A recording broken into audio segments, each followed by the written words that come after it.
right, good evening, everyone. This is Buffalo Picker. I'm coming at you with another show. This is my Friday night show, along with Glass City Pickers. My special guest is Devil Dog Treasure Hunters, and my comrade, my army comrade over here is Soldier Up and Resell. I've been in a resale business for 2.5 years. I currently work for the federal government, and I am retired military. So, panel, go ahead and introduce yourself. I'm Richard with Devil Dog Treasure Hunters. I've been in the resale business for 8 years, full-time, 10-year Marine Corps vet. Been buying and selling storage units, estates, and business liquidations for the last 8 years. We're Glass City Pickers. I'm Chris. This is Chris. I'm Tanya. We've been in the game for what, 2.5? Yeah. 2.5 years, trying to get it in. I'm a nurse at the VA. I'm the stay-at-home, do-it-all businessman at the house. It's Tim Corrender. So I've been reselling prices actually 2005 on eBay. When I was in Korea, actually that's where I started it, but just on and off. But I've been actually picking it up recently, doing it more since December. But I remember back in the day, if y'all YouTube into Korea, I used to go to Itaewon and Osan Air Force Base and get me some authentic jerseys. I used to flip those on eBay back in the day before they made it illegal to flip non-authentic jerseys. But you know, and so I've been in the Army for 14.5 years. I got 6.5 years left to go. I'll probably be getting out as a CW3. That's my goal at 18. But you know, I do the reselling kind of for a fun thing. My goal for me and my wife, we're actually about to buy an RV, and then we're going to flip it into a tiny house. And we want to just use all the funding that we use for reselling to pretty much remodel it and make it into a home on wheels. And then when I retire from the Army, we want to travel the United States for 2 to 3 years. And then we're going to retire down in Costa Rica and call it quits. So, all right. That sounds like a plan. That's a plan right there. That's a plan and a half. And don't let my Asian looks deceive you. I am 37 years old, so right. Yeah. It's definitely deceiving. When you said 6 years, you're gonna be retired. I'm like, hold on, this guy like 24 years old. What are you talking about? Yeah. So tonight we're gonna go over a couple of talking points, and then we just basically gonna open it up to the floor. And those talking points are: does the military have an influence on your resale lifestyle? And the other one is, when did you actually realize that you was a good fit for the reselling game? And basically open up for a question and answer. And from there, we're going to do a show and tell to close out the show. So I guess I can start. You know, I'll start it up with the first question. Does the military have influence on your resale lifestyle? I would say for me, it would be the way I interact with people. You know, in military, you know, they teach you how to approach, you know, one another with respect. So that's one of the things that I use when I approach anybody. No matter if the deal is going sour or whatever, I always try to close out the deal. I approach the deal with respect, and I try to close out the deal with respect. And I have had some good benefits for approaching the resale game that way. Also, too, I can say that you know, with this situation going on in America right now, we're in the world right now. I can say I'm thankful to my NPC training, because with learning how to decontaminate and, you know, keep yourself clear of chemicals and contaminants. I mean, I use that to the fully right now. I mean, my wife be like, you know, we got to do all that. I'm like, yeah, we got to do that. So, so those are two things that I can think of right offhand that has helped me, you know, so far with the resale game and how I approach, you know, this current situation we have going on in the world. Anybody else? Go ahead, Tim. Yeah, so, you know, and I was telling you before we started the show that I had my own business. So my background in the military, I was the military in 2005, and then I changed the signal, was a signal 25 uniform, which was a signal support specialist, and then I got picked up for warrant officer. Now I'm a network engineer. So for me, Tim, I had a side business. I had an LLC where I was actually a partner. Oh, yeah, we can hear you, but your screen is just basically almost froze. froze. All right, 1 second. Let me. Okay.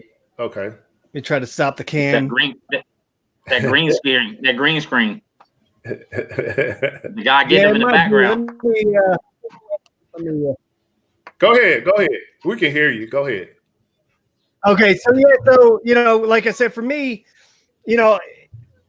as we both, we know how the military is. It's very structured when it comes to how you run and operate things, and I think that's what I get from out of the reselling business is what I've learned from the military, the drive that I have to how to organize everything into perspective. Like when I get an order, I have 3 handling business days, but even for me, whether I'm I order from Amazon or wherever, I want to be able to have that opportunity to be able to get the product as fast as I can.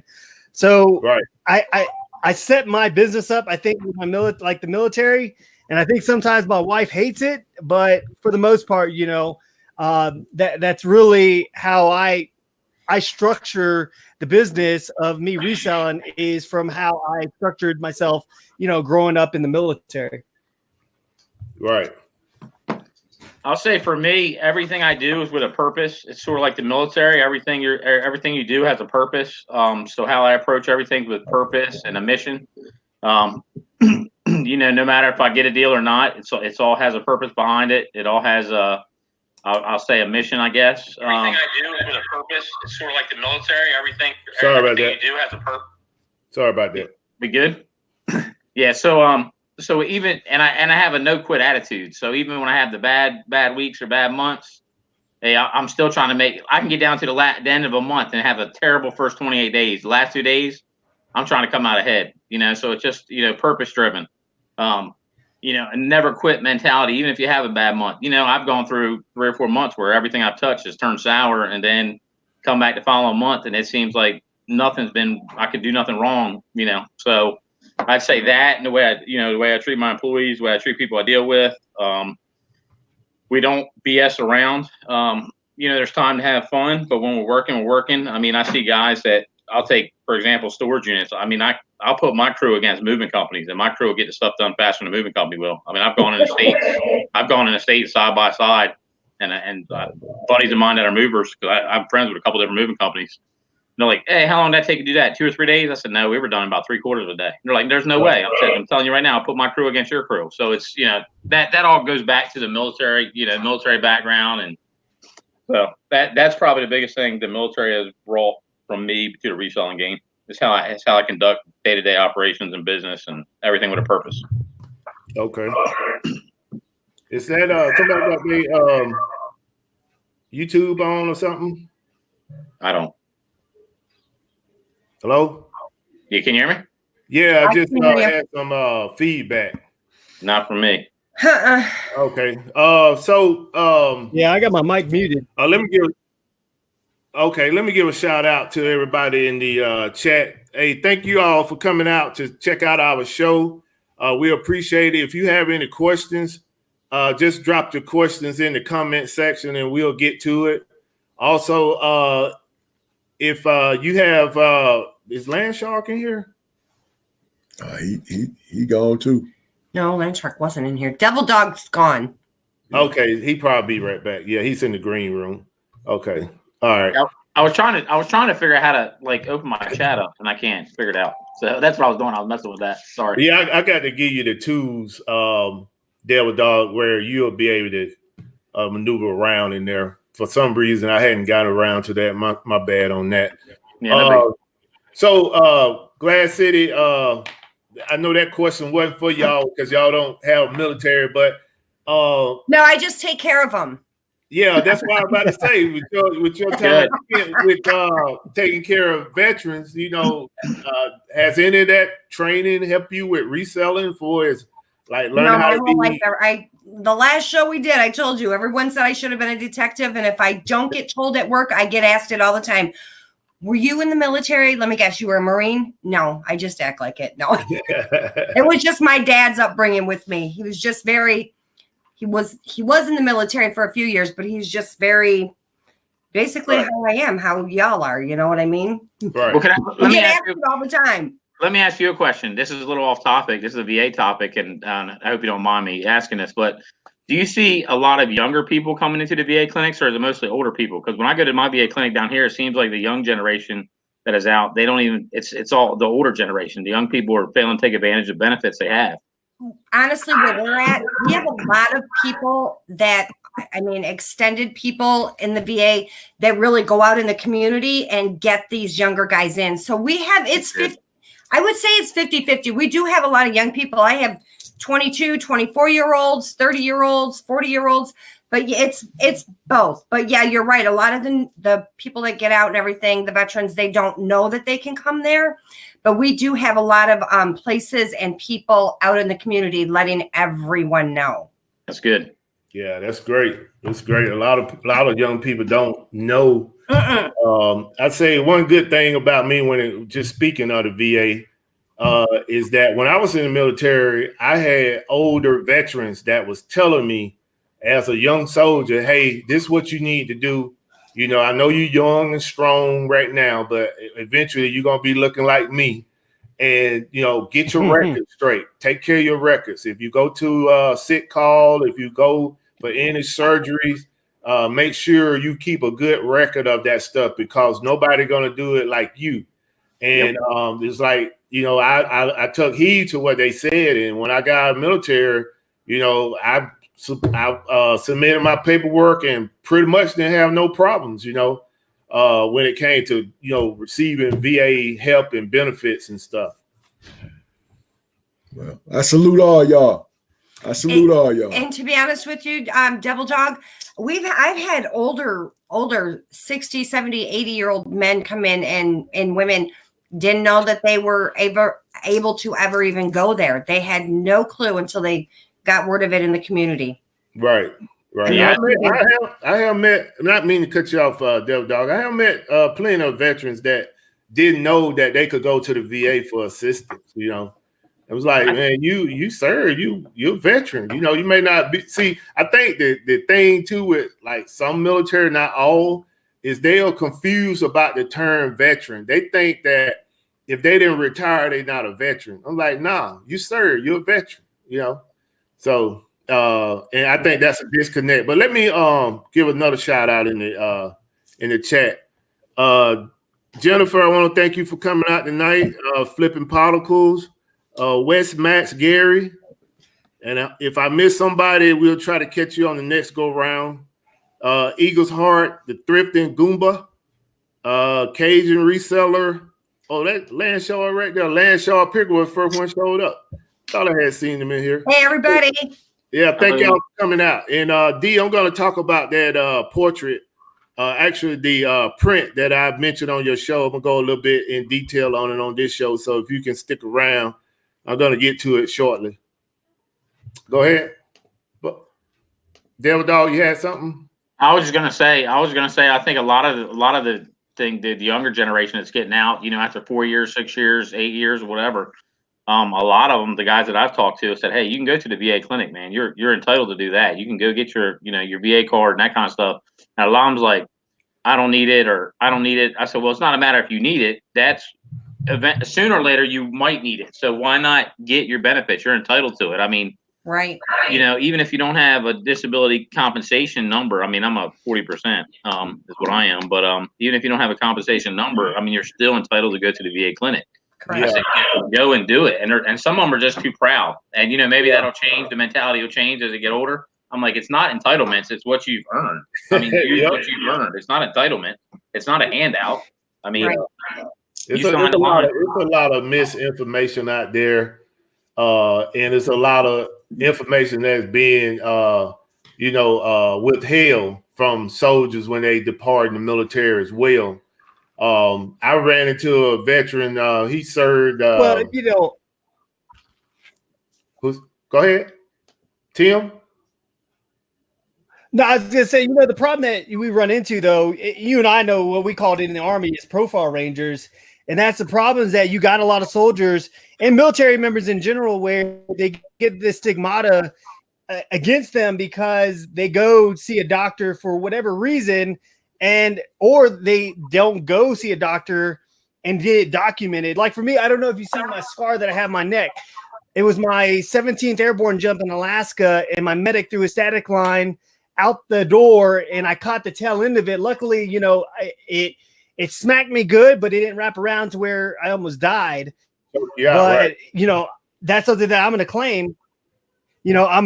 But that's the problem that you have is a lot of military members are so timid to go because they get demonized and they get labeled for being, going to the doctor, getting seen, getting put on profile. And then it adversely affects them when they get out of the military because it's not documented. Everything I've happened to me has been well documented to this point in my 14 and a half years. And right now I'm on teleworking because I have asthma. I'm a high risk to, susceptible to, COVID-19. So, my boss was just like, hey, you're staying at home. You got VPN, you got your DoD computer, you're going to work from home, and that's it. And so right. I think that's the problem that you have is that just people are so afraid to be able to go forward and actually, represent themselves and protect themselves. Yeah. I mean, that is so true. I can just speak about myself is that it took me for years to go to the VA to get checked out for PTSD. I avoided it like a plague, even though my wife would say, even though I would, sit down and think about it, that I did have an issue, but I was too afraid to bring it up. I mean, when I was active duty, I would bring it up because, I was in a unit where I deployed it to overseas 7 straight times during the Gulf War. And that was 7 times in 5 years I deployed. And I used to tell my boss, I'm like, it's just something ain't right. I just feeling funny. And they be like, well, if you trying to say you got PTSD, just suck it up. That everybody got that, That's the military mentality. Suck it up. Yeah. So it's like I kept it on drink the water. Yep. Yep. Go pop that Motrin, you'll be all right. And it's not Motrin, it's ibuprofen. That's a prescription for anything. Oh, your arm fell off, ibuprofen. Right. So it was like, I held that for a long time. Even when I got my position with the federal government, I was scared to talk about it because of the fact that I need a top secret clearance to do my job. I figured that once they figure out, hey, this guy might be a nut, oh, no, we can't give him no clearance. So, right. I soon found out, it's like I said, it's a lot of misinformation out there. But once I got the right information, I moved forward and got the help that I needed. I'm glad you got the help you needed. Oh yeah. So guys, how did you know that reselling was a good fit for you? For me, it was I started reselling when I was young. I was going to auctions with my uncles when I was like 4 or 5 years old. I'd buy a box for $1 and I'd flip it for the stuff inside that box for $10 by the time the auction's everywhere. So I've always bought and sold. I mean, even in the military, I was going to dermo sales, and they had the sales, and it was just active duty military at the time, and employees that work for the military at the time. And I go to dermo sales and buy 7 or 8 pallets for a couple $100 and then flip stuff. I mean, I've been doing eBay since day one, even in the military. So, I mean, I always knew, and then the opportunity, presented itself about 8 years ago for me, where I said, I'm going to give it a shot full time. And if it works out, it works. If it doesn't, it doesn't. And we've expanded every year. We've doubled our numbers every single year for the last 8 years. Right. So I've always had it in my blood. It's, I love who doesn't? I mean, who doesn't love to do it? I mean, when you get that hit, there's like a little miniature adrenaline rush. My wife bought a purse, and I'll give you an example. My wife, who sells on Poshmark, and she's only been doing that for probably about a year now, but she bought a $2 purse from an online auction a few weeks back, and we got a TikTok video on it. And she's like, "Is this real?" And she pulls out this 14 karat gold chain. I mean, 88 grams of 14 karat. 88 grams, $2,300 at the time of 14 karat. Oh yeah, I mean, and that was her first big hit that she's made. But I mean, that's that rush. I mean, if you can turn that profit, and you don't feel that rush, and reselling is probably not in your blood. If you feel it, you'll know it. That's how I can tell you. Right. I agree. It's an adrenaline rush. Man, it ain't. I just look at it like it ain't.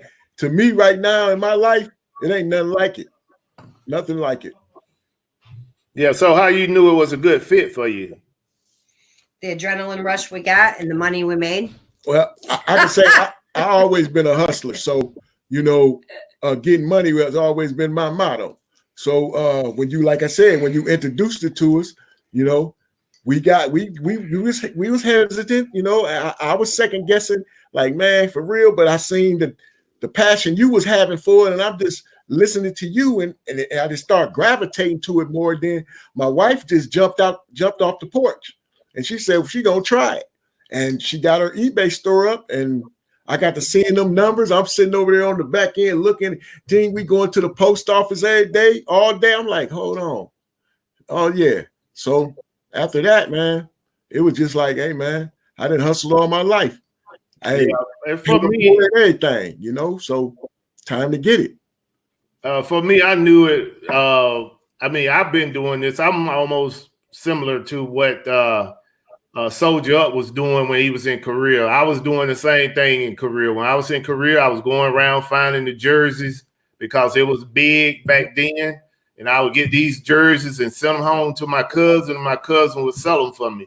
And then we would just split the profit, and we just kept it rolling for the whole year I was there. And when I got back to the States, I went and found places that I can find this same stuff here in the United States. And I was doing that for a while. So until, all the resources was pretty much drawn out. But then when I discovered that I could do the same thing that I was doing without worrying about, my products getting taken or just anything crazy, and I could legitimize my business, I was like, whoa. And I jumped into this thing like jumping into 12 feet, couldn't swim because, I just wanted it. It's like anything. When you want it bad enough, you're going to figure it out. If you don't want it bad enough, you'll quit it easily. But I definitely, like you said, when I flipped my first item I bought for $10 and was able to flip it for $40, I was like, this is it right here, and I ain't looked back since. Just been trying to scale up my business and build it to a point where I'm satisfied, and I don't know if I can still relax when I get to that point. And I'll tell you, when I was stationed, so I was never in Korea, but I was in Okinawa, Japan, mainland Japan. And I'll tell you, when I was over there in 98, 99, 97, 98 time frame, I used to buy a fishing lure called Mega Bass over in Okinawa. It was made in mainland Japan, shipped in Okinawa, that vice versa. And it's a little crankbait. And I was buying them for like $3 or $4 over in Japan. And I was sending them back to the States, and my brother was flipping them for me back home for like 20, 25, $30 a piece. Right. And I was buying every single one I get my hands on. I mean, I was shipping boxes of these things home. So that's a little trick for those of you stationed in Japan. Find a Mega Bass manufacturer over there, and I don't know if they're still $2 or $3. They might go up a little bit, but them things still are $20, $25, $30 lures, and they were easy flips. Right. Yeah, and for me, getting into reselling, like I said, I started this kind of full force probably back in December, but as I've been in the military, and I was on eBay before the eBay app and all the crazy PayPal, money making cha-ching sound. So, having to hit the refresh button on your computer all the time when you did auctions, it was an enjoyment, and it's an adrenaline rush because you all know, we get all this military gear that we don't have to turn back into CIF, and I always preach that to military people, like, stop trying to sell your stuff on Facebook Marketplace. You have a wide, vast market around the United States that will be willing to buy your gear. And right now I'm selling a buddy of mine that he just retired 23 years as a Sergeant First Class, and his stuff's going off the shelves quick. But it's like, and I try to tell people, like, these people that are trying to sell all their old uniforms that they can't turn back in, put it on eBay, and you'll be surprised who you're going to find a buyer. But that's just for me, I sell a lot of personal stuff throughout the years of my military careers because we accumulate a lot of stuff, but it's given that opportunity to be able to, one, make a profit on, something that you really didn't pay for. And two, and it's the enjoyment. And, my first trip that I did back in December when I really got into reselling, trying to like hone in an actual business model, I went to Goodwill with $20. I bought a Scooby-Doo waffle maker, big old Sesame Street was an elephant, a couple other things. I sold that Scooby-Doo waffle maker for $24 after a couple of weeks. The elephant I bought for $1, got it for $20. So it was just the enjoyment of that profit, and I was hooked from then. And me and my wife, we do clothes. She does a Real. I do Poshmark and Macquarie. So we expand our profile, and then also I do Amazon FBA. I don't discriminate across the profiles because at the end of the day, you heighten your ratio of probability of making a sale when you work on all those platforms. And then that's why I'm an avid, true believer in Vindu or any other platforms out there like what is the other one? I can't think of the name of it, but the other cross-platform application out there, they're worth it. I mean, when you look at the bottom dollars, for me to say I'm okay paying $24 a month to put a one item on 3 platforms and one of those are going to sell and make my money back for what I pay, then I'm good with it, so. Yeah, I agree. Yeah. Ain't nothing wrong with that.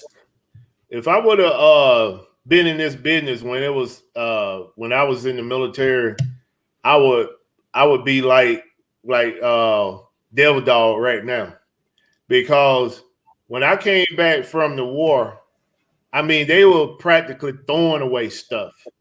I'm talking about all this stuff that you see in these Army Navy stores, surplus stores. I mean, they was just throwing that stuff away by the truckload.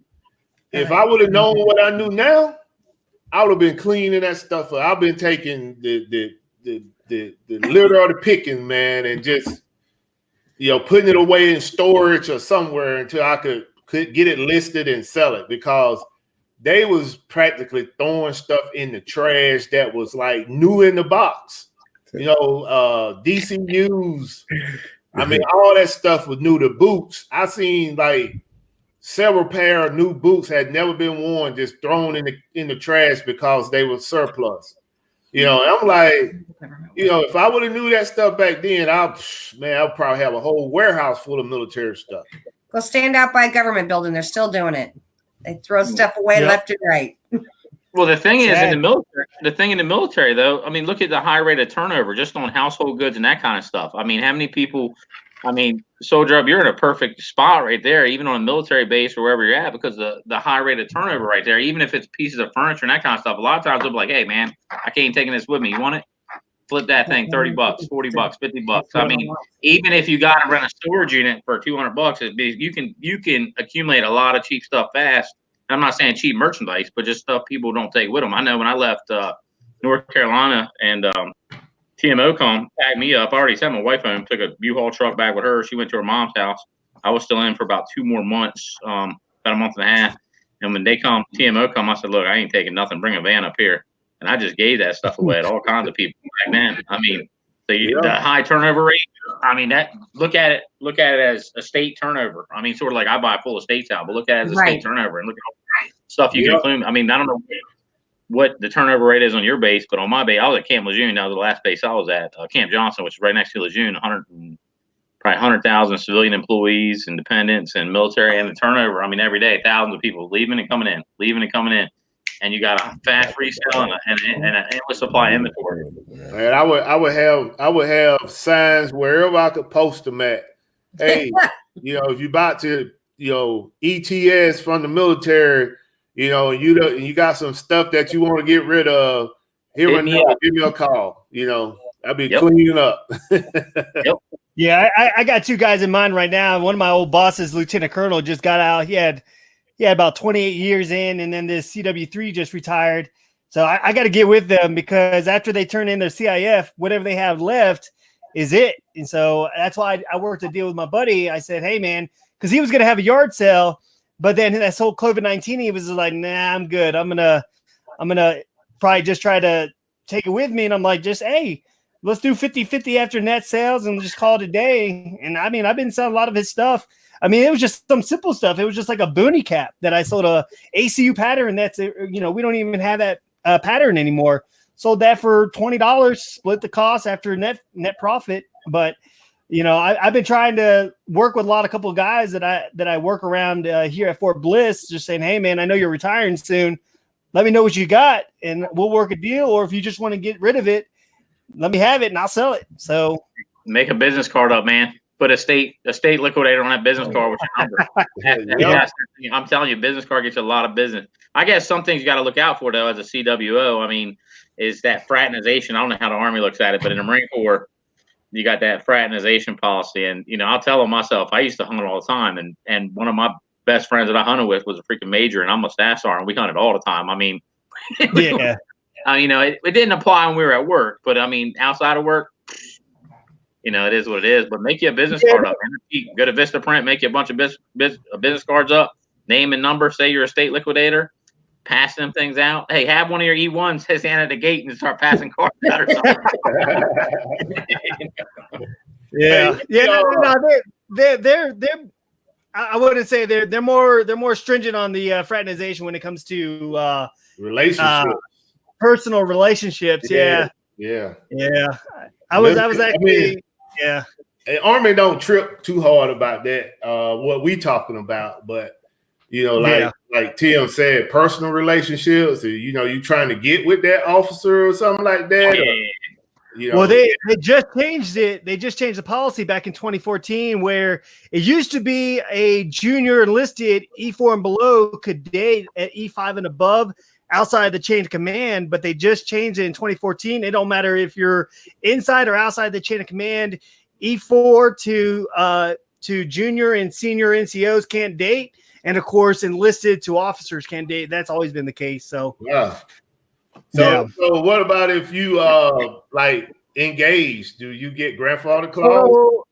So like if I was married to someone enlisted and I crossed over either green to gold or to a warrant officer, you have a year to get married. Okay. Otherwise, you have to break it off. So, but yeah, they definitely tighten up that rule since I was in. Hey, that might be a good way to get out of a relationship too if you don't want to be in it. Yeah, that's what I was just thinking, Double Dog. Yeah. I was like, man, that's an easy way to get rid of that bag. Hey, let me get into a topic that it wasn't a topic. It was a question that was asked on me on Flipping Particles show today. And the question was, a lot of her audience want to know how I came up with the name Buffalo Picker. They was under the perception that I was from Buffalo, New York, but I was like, you can't hear that country accent, the Southern accent, I'm, Georgia all the way. But I just want to go in, since we doing somewhat a military theme, and kind of tell you all, how I came up with that name. Basically, I was trying to figure out, what name I was going to use for, my picker name and for is creating a YouTube handler name. And basically, okay, so basically that's my brother-in-law just popped up on the chat.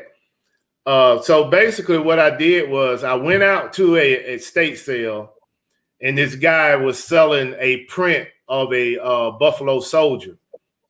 When I looked at the print, they only made 3,000 of it. In that particular print, I think it was like 1,900 and something. And he was asking for $400 for it. And I pretty much talked him down to $40. I didn't get it that first day, but I went back the second day. And he was like, you know what, just give me $40, because I just wouldn't budge on the prices that he was asking, although I wanted the print, because I just seen a photo, but I didn't know, who the person was. I just thought it was just something that was created by the artist, and then they really have a meaning besides that it was an image of a Buffalo Soldier. But once I got that particular print, I came home and I did some research on the print just to see what's the value on it.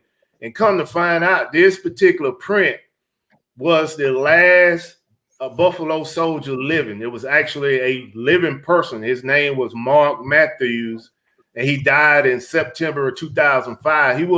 He wasn't a part of the original Buffalo Soldiers, which was created during the American Indian War, but he was a part of the Buffalo Soldiers from World War I.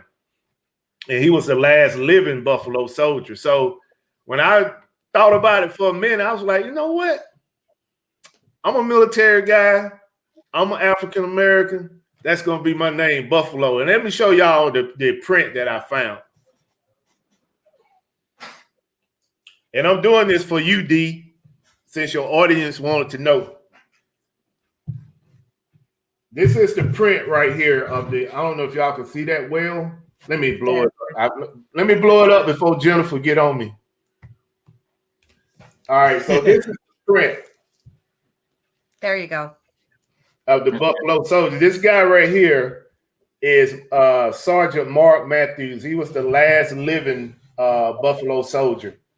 You know, Buffalo Soldiers, you know, that unit was a cavalry unit. So you can see him up here with the cavalry hat on.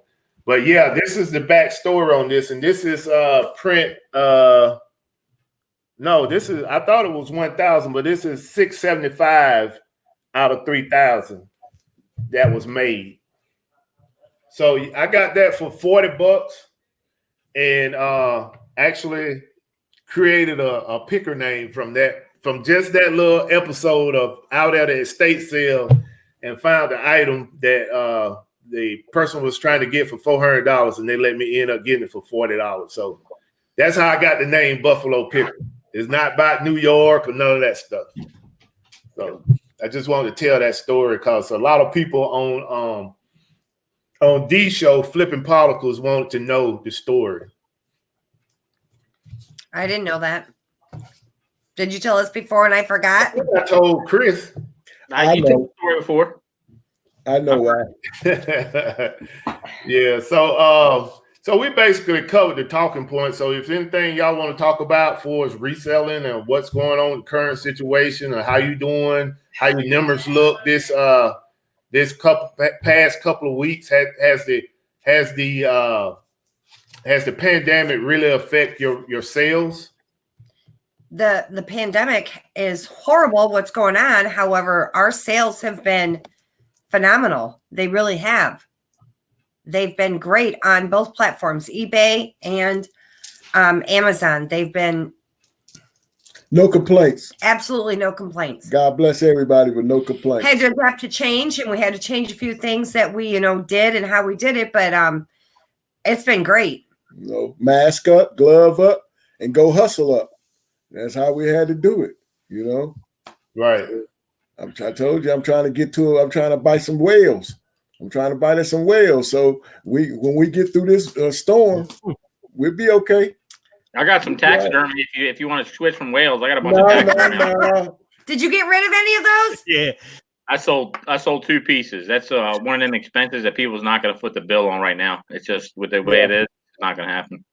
As far as my online sales have been good. I mean, it goes back to, I've talked about boat parts a couple times. I mean, I'm selling boat parts, probably 15, 25 parts a day right now because we're in season.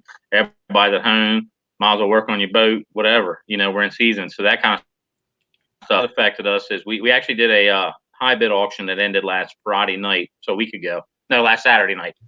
And that sale, I thought I was taking a chance with it because I was like, man, I don't know how everybody's going to act. And at the time, Maryland wasn't in a stay-at-home order. They were in a, non-essential businesses couldn't be open. Essentials were open, but it wasn't a stay-at-home order at the time.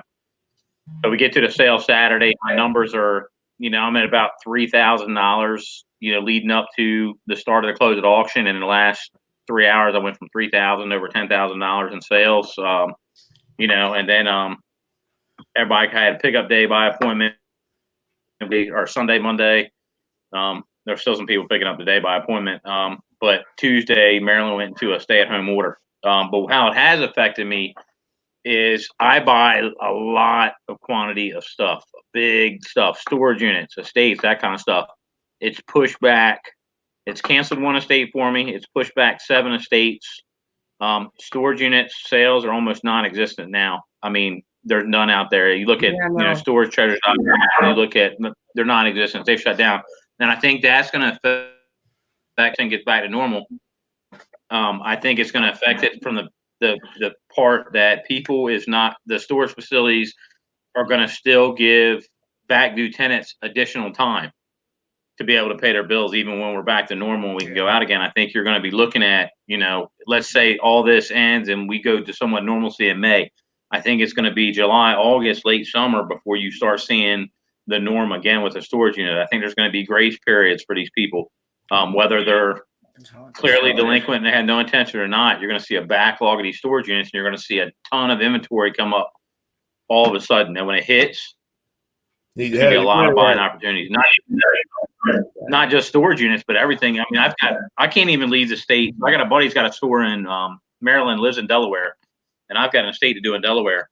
And he's been pulled over twice going from Maryland to Delaware at the border, asking him what he's doing. He's like, look, I'm going to my store. He's in his box truck and that kind of stuff. That lady from Delaware, she's down from Texas right now. I was supposed to do that estate. That's been planned for 4 months now. And she called me yesterday, and I told her, I said, look, I can't even come in state with my box truck. I can't come with my labeled up truck because they're going to. So she's stuck. She's actually stuck in Delaware right now. I can't even get back to Texas right now. And, I haven't turned down anything, but everything's the same. I mean, the phone has basically stopped ringing as far as the states go right now because they've been pushed back or canceled. I mean, I got buddies that are, some of my guys I coach with are real estate agents. No one's looking at houses. No one's doing anything. So from my aspect, the biggest thing for me is where's that bulk inventory coming from? And right now it's coming from nowhere. I mean, it's coming from nowhere because we're shut down. I mean, unless you're a grocery store, Walmart, or Target, gas station, utilities, carry out food, there's no stores open, and nothing's going on. So the biggest thing for me that's affecting me is there might be merchandise out there to buy, but you can't get to it to buy it. And I'm not traveling. Right. I'm taking things pretty serious myself. I'm not going across the Bay Bridge, the other side of the bridge where I do a bulk of my blind. I'm not going into Virginia. I'm not going into Pennsylvania. I'm not going into Delaware. So for me, that's the biggest thing. But as a business, my business is prepared to sustain this for a while. I mean, that's why you save money. That's why you do this, because when something like this comes, you don't want to be the guy that gets, taken out because of you've got 1 month's worth of savings set up for your business, So we can sustain it. eBay can sustain, the bread and butter bills, whatever. Now, am I going to make as much money in the next 2 months as I'm accustomed to making? Probably not, but right. That's fine. As long as everybody's healthy and stay safe. Hey, I don't care. What about you, Tim?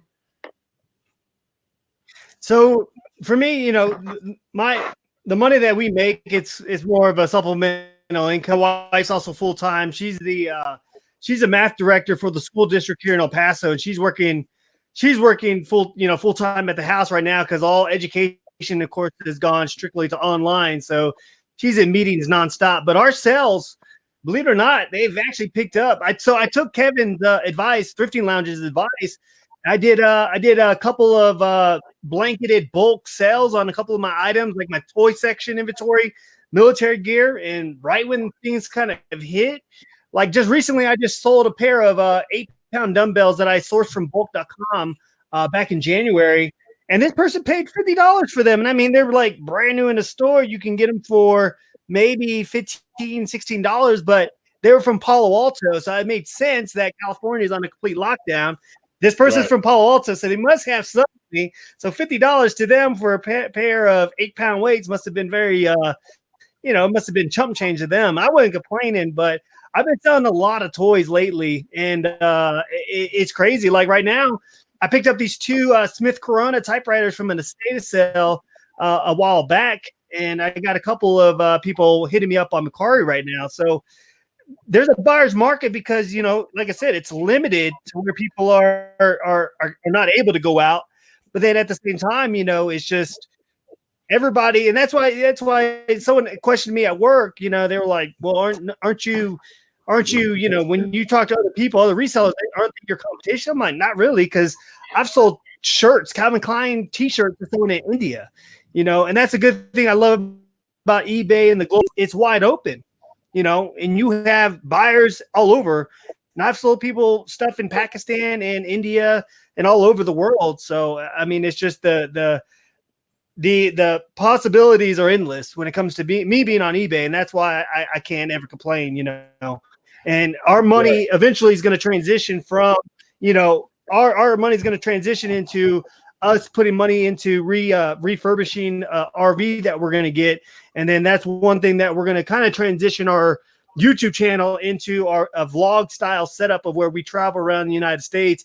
Even in the military, when I have, you know, a 4-day, you know, 3 or 4 day Donza, we're going to go somewhere, document that, go to estate sales, thrift stores when everything goes back to normal. And that's going to be our life until we get out, you know? So. Right. Excellent, man. That sounds like a plan right there. That's nice right there. Let me point one thing out too. What eBay sellers are going to see, I think, and Amazon sellers are going to see is because of what's going on, the longer this runs, you're going to see more returns coming back because people have spent money and they're going to want to get money back. I mean, I've seen a little bit of that. I've got another buddy of mine that's a huge eBay seller. I mean, he's probably got 40,000 listings online, and he's had about 250% more returns in the last week and a half. Not because something's wrong with the product, it's because people are going to become tight on cash. They're going to come tight on cash, and that purchase they made a month ago for $150 or $250 or whatever it is, they're like, look, man, I'm going to return this. So I think that's one thing you're going to have to look out for from, you know, the selling standpoint of eBay and Amazon. Don't let that affect how you do business, but just be prepared that you might have to do business that way because people's going to want to get some extra cash that maybe, you know, they were fine, you know, a month and a half ago, and now they're like they're grasping at straws trying to figure out where they can get some extra money. And if you got puzzles right now and you ain't sold out of puzzles, and something's wrong with your prices, because I've sold 3 weeks. I've sold out of puzzles completely. I don't have one puzzle left. I mean, people are home bored and they seem like they're buying a puzzle. I feel like going to Walmart and just going down the aisle and buying every puzzle just for whatever they want for it, just to see if I can sell it. But I think I can right now. Yeah, you might. City. Well, shit, like we said, man. I said at the beginning, yeah, our sales are great. Honestly, Hey, we did a turnaround on what we're doing, and we made adjustments to the situation, at hand, and we're doing really well. I mean, thank God, and knock on wood, we're doing really well. I'm just gonna do the old Ali, float like a butterfly, sting like a bee. I'm trying to jab my way to the championship. You know, so you see the FBI ransacked that guy's apartment in New York City. He had like over, I forget how much of medical equipment, like all the masks and everything else. Yeah, they were after him. Was it just happened yesterday. It was all that come out today. I didn't see it. What happened? Was he a reseller on eBay? So he was price jacking everything up in the state in the city of New York, like 700%. And I guess somebody finally, well, the FBI has been, you know, the attorney general already said it. You know, if you're hoarding medical equipment, we're going to come after you. And they did. And this dude, he blatantly said it. He was like, yeah, I was reselling it back to the medical field for profit. And, you know, and they cracked down, and he had a truckload of a N95 masks, like over thousands of masks, just sitting in his apartment. Yeah. If you see it, on, check it out on the news as we get done. It was crazy. Hey, free enterprise. Where did he get them? I wonder. That means the government has got masks now. So y'all got some masks now. You know.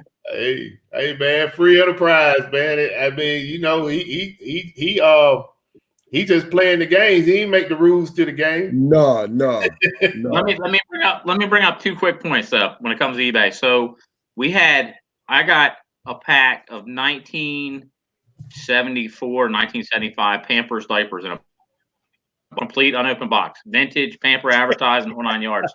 I had it on eBay for $399.99, I think, and I've had a couple of $200 offers I turned down on it. eBay actually took it off for price gouging from me this week. Price gouging, 1975 box of Pampers, and so I sent them an email. I said, "How is this price gouging?" I said, "There's people with 1980s Pampers for $1,000. I'm like, this is ridiculous. So they respond back, typical fashion. We're not singling you out, blah, blah, blah. This is price gap. I said, who in the hell is buying? I said, this is an advertisement piece. This is a collectability piece. No one's going to open up a pack of 1970s diapers and wear them. I mean, if you do, you're probably going to disintegrate. So eBay is hitting diapers now for price gouging. So that's one thing I look out for. Another thing I want to bring up real quick is for those of you that have been watching like the business, and we haven't done it. I don't have the need to do it, but it could be a tool for you. The SBA, Small Business Administration, them loans that Trump had got approved in Congress and the House had approved, $10,000 loans. If you go on the SBA website, you don't have to have employees. For those of you that don't, there's actually one of the categories when you apply for that loan is eBay reseller.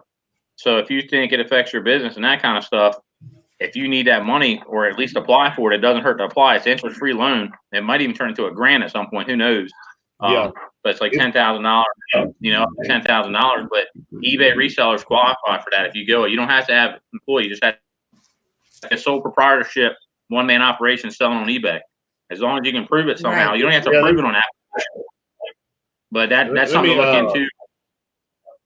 There's things out there like that.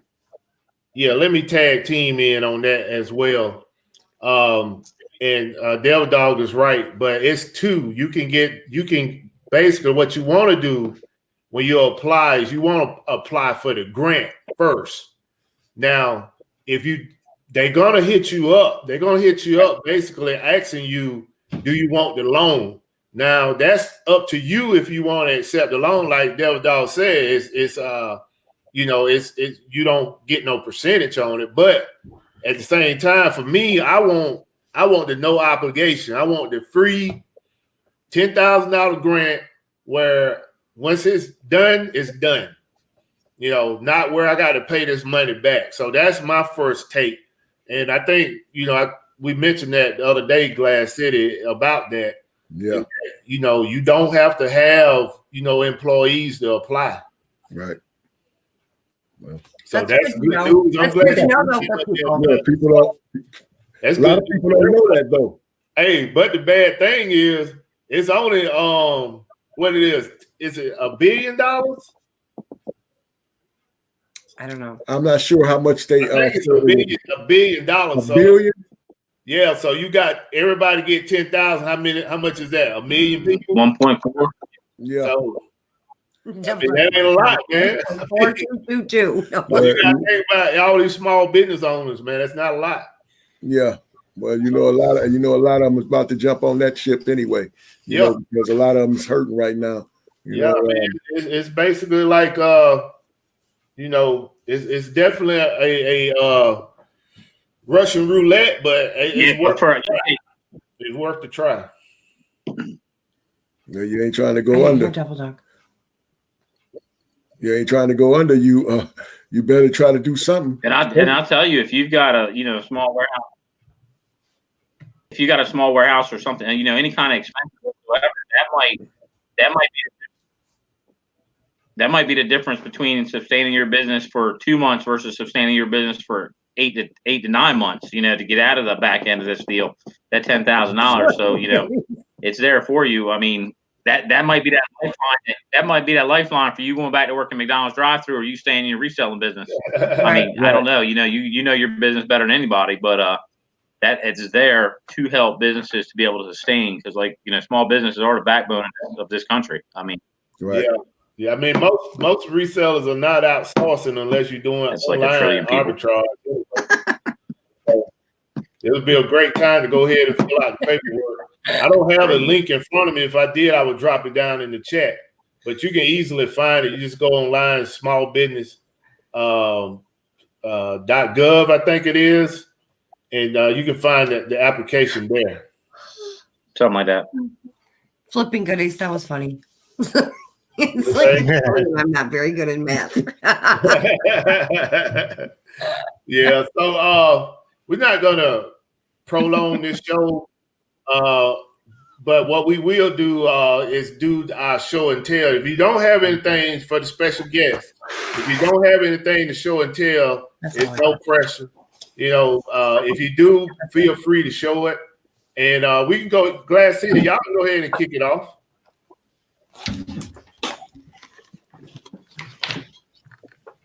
If you'd make us big, it'd be better. Yeah, I'm going to make you big just a second. Can you see that? Vanna White, do me the honors. They're Steelers steak knives. Yeah, they look dull. What?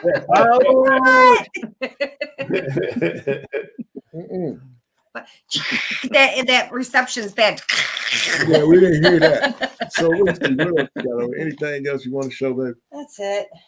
I really don't have. I didn't bring anything else out, honestly. I've got Ray done, but y'all have seen my Ray done before. Want to see my birdhouse again? Another birdhouse. No, it's the same one. Oh, same one. Same one. That light, babe's messing it up. That's okay. All right. No, just my Ray done stuff. Ray done. Y'all know I like my Ray done. So yeah. So That's y'all it. soldiers. We All are. right. Y'all. Okay, so anybody else got anything you want to show? I don't know if you can see it. Dang it. Yeah, I'm trying to show it. It's Hopefully it's not green. Yeah, you fading in and out with your yeah, my green camera won't be able to pick it up. Yeah, it's just a first aid cabinet kit that I got like 6 of them from my buddy that consigned me these over. I was actually kind of shocked. I thought they were going to delete them off eBay, but I mean, they're expired lots, but they got bandages and everything else. So hopefully, I saw the sold comps on them. They go for about 114, 125, but yeah, they're on my eBay right now. But that's really about it. I mean, everything else is just kind of just brand name clothing and every day. Actually, I got this Samsung. Man, it's getting crazy right now around here. We ended up getting a Ring doorbell for our house because someone rang our doorbell or knocked on our door a couple of nights ago, and it just freaked out my wife. And so we ended up getting a Ring doorbell just for security now because people are going crazy, man. Like, I don't know if you've seen some of the videos on YouTube and Facebook. Like, there's one lady, it was in England, but these 2 ladies just went at it trying to fight for toilet paper. And it's getting nuts.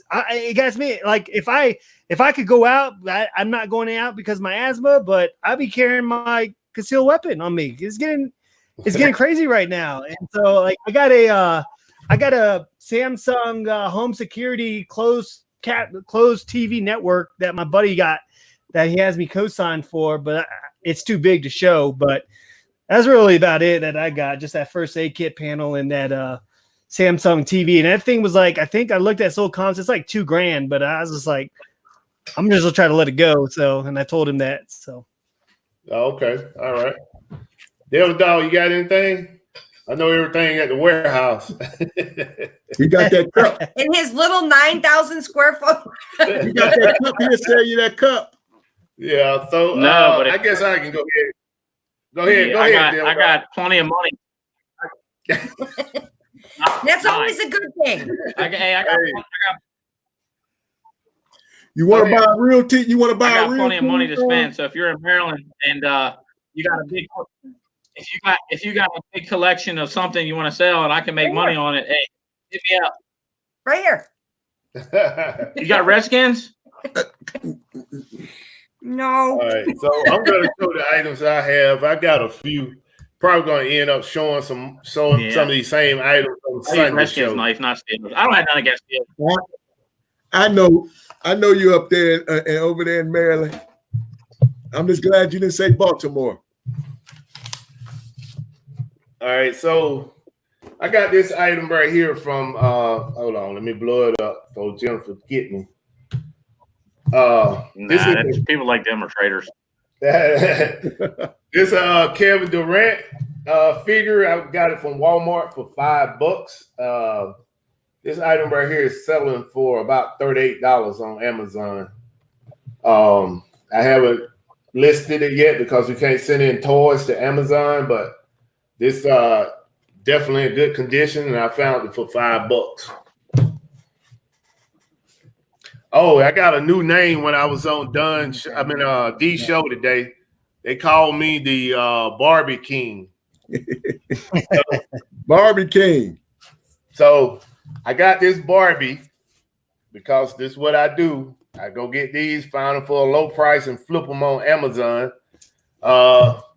This one is called the Queen of Heart Barbie.